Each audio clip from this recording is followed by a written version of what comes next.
Pria ini bernama Imran Firasat Sulaiman, lahir di Lahore, Pakistan. Dia memiliki kewarganegaraan Pakistan dan Spanyol. Statusnya menikah. Istrinya Jenny Setiawan alias Lina Surahman, seorang wanita asal Indonesia. Imran dan istrinya memiliki beberapa anak dan tinggal di Bumi Serpong Damai di Serpong, Tangerang. Pria itu menjalankan bisnis 8 restoran yang berlokasi di Jakarta dan beberapa kota lainnya di Indonesia. Selain memiliki istri, Imran juga punya pacar, namanya Tria Nisawati. Sang pacar juga tinggal di Serpong, Tangerang, di sebuah rumah yang dikontrak oleh Imran. Dan sepertinya istrinya tahu Imran punya pacar.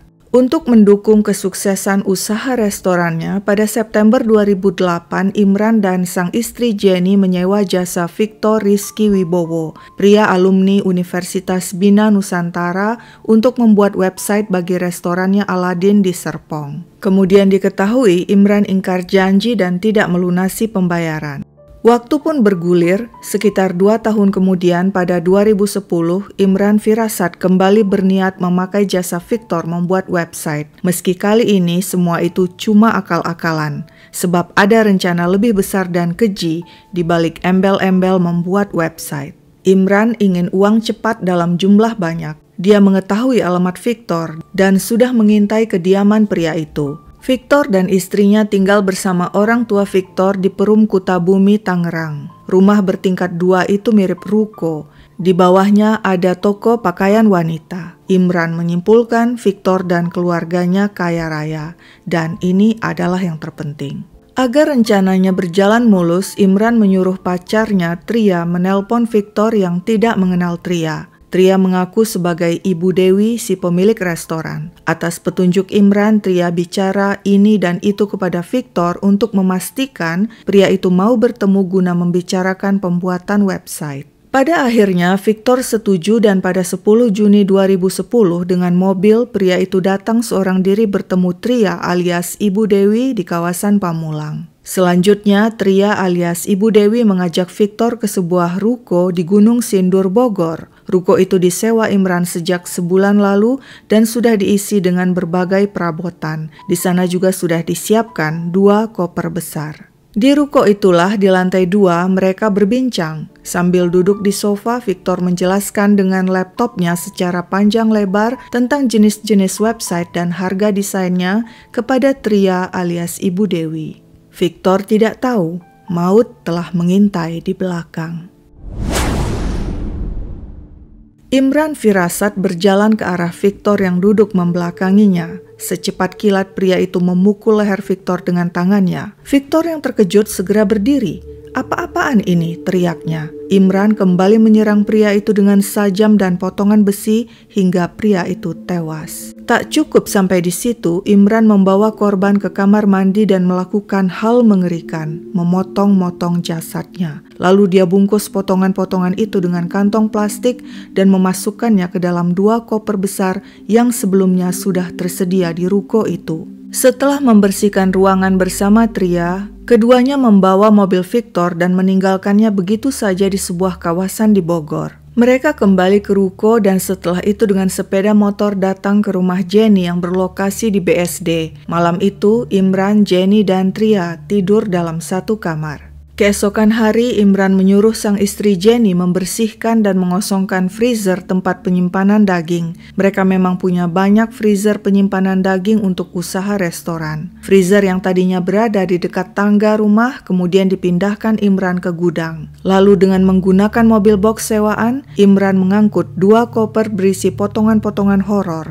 dan membawanya ke gudang di rumah Jenny. Di sanalah dia simpan potongan-potongan itu di dalam freezer. Ketika Imran mengunci gudang, Jenny bertanya, "Kenapa gudang dikunci?" Imran menjawab, "Karena isinya barang-barang milik Tria." Sementara itu, istri dan orang tua Victor Rizky Wibowo gelisah menunggu pria itu tidak pulang juga. Mereka tahu Victor pergi menemui klien, tapi mengapa dia tidak kembali juga? Keluarga berusaha menghubungi ponselnya, tapi nihil. Di tengah suasana bingung dan khawatir, tiba-tiba orang tua Victor menerima SMS dari nomor tidak dikenal. Isinya, "Kalau mau anak Anda pulang dengan selamat, sediakan 300 juta rupiah dan cepat." beri kami keputusan. Apakah anak Anda harus hidup atau mati?"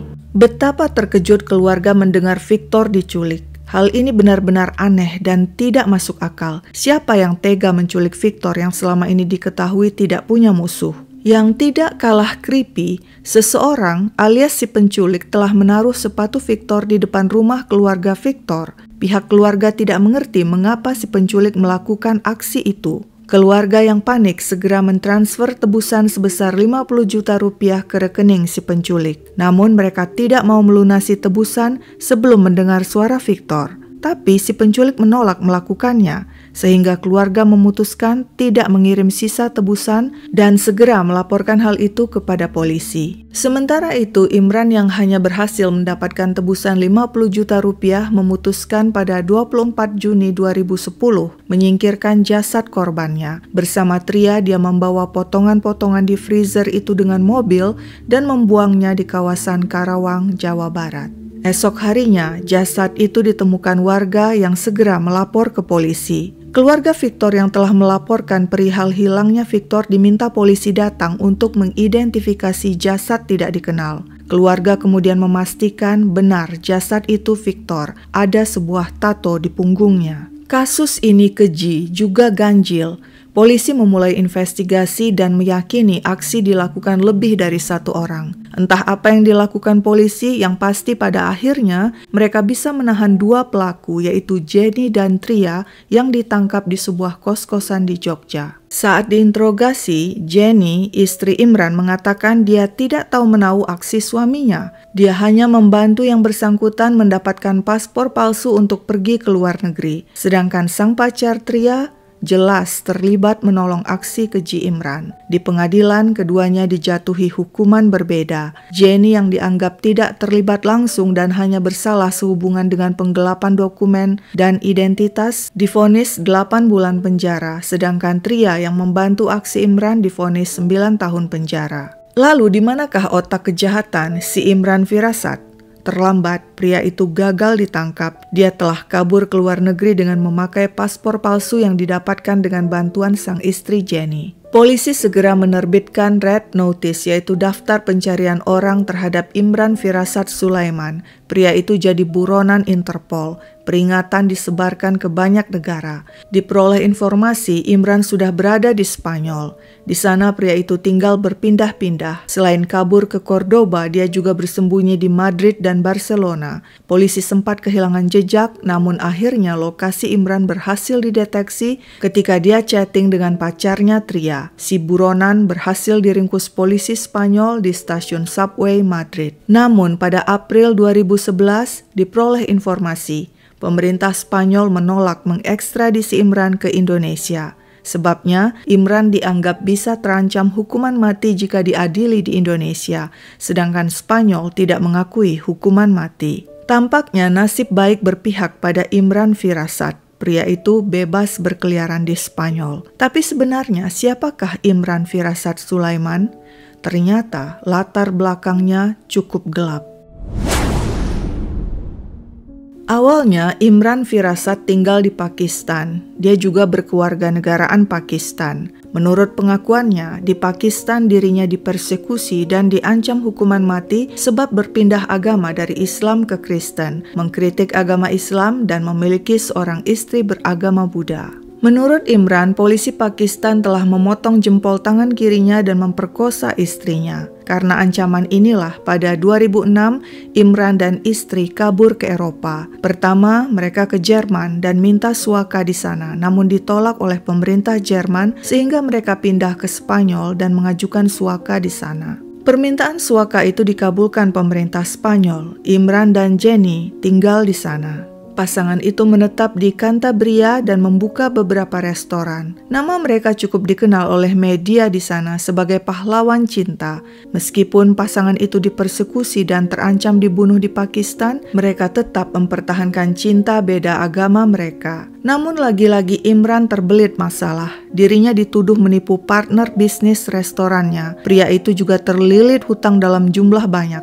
Pada tahun 2007, dia dan istrinya kabur dari Spanyol dan menetap di Indonesia. Dan seperti telah diceritakan sebelumnya, di Indonesia lagi-lagi dia melakukan kejahatan, yaitu penculikan, pembunuhan, dan mutilasi. Hingga akhirnya dia kabur ke Spanyol. Dalam persembunyiannya di Spanyol, pria itu sempat bekerja di sebuah restoran di Cordoba.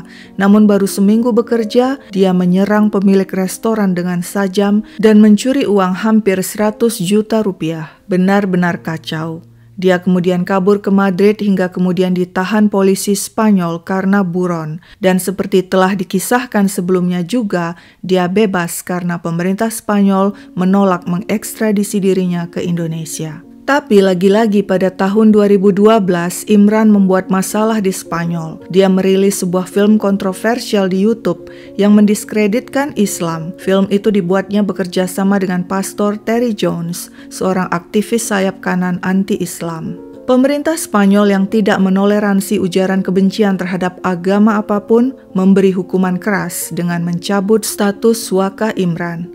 Namun pria itu keburu kabur ke Norwegia dan meminta suaka di sana atas alasan yang sama, bahwa keselamatan dirinya terancam karena dia berpindah agama dari Islam ke Kristen dan berani mengkritik Islam. Norwegia menolak permohonan suakanya dan menendangnya kembali ke Spanyol. Di Spanyol dia segera ditahan untuk proses deportasi. Imran sempat banding namun ditolak pemerintah Spanyol.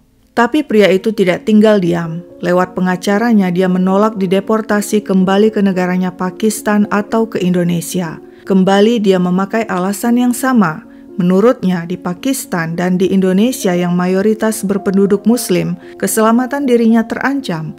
Dia bisa dibunuh karena dia seorang murtad dan pengkritik Islam. Bahkan pengacaranya mengatakan kasus pembunuhan di Indonesia sengaja direkayasa aparat untuk menjerat Imran. Pria itu juga mencoba mengajukan suaka ke Amerika Serikat, entah dikabulkan atau tidak. Di mana dia sekarang? Apakah masih ditahan di Spanyol atau sudah dideportasi ke Pakistan atau mungkin ke Indonesia?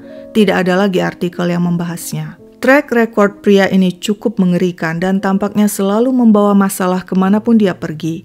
Dan sungguh tragis nasib korban Victor Rizky Wibowo yang tidak bisa mendapatkan keadilan. Hingga kini tidak ditemukan berita yang mengatakan pria itu telah diadili atas kejahatan yang telah dilakukannya di Indonesia. Yang juga menimbulkan pertanyaan, mengapa berita ini tidak luas diliput media di Indonesia? Sekian dulu ceritaku, sampai jumpa kapan-kapan.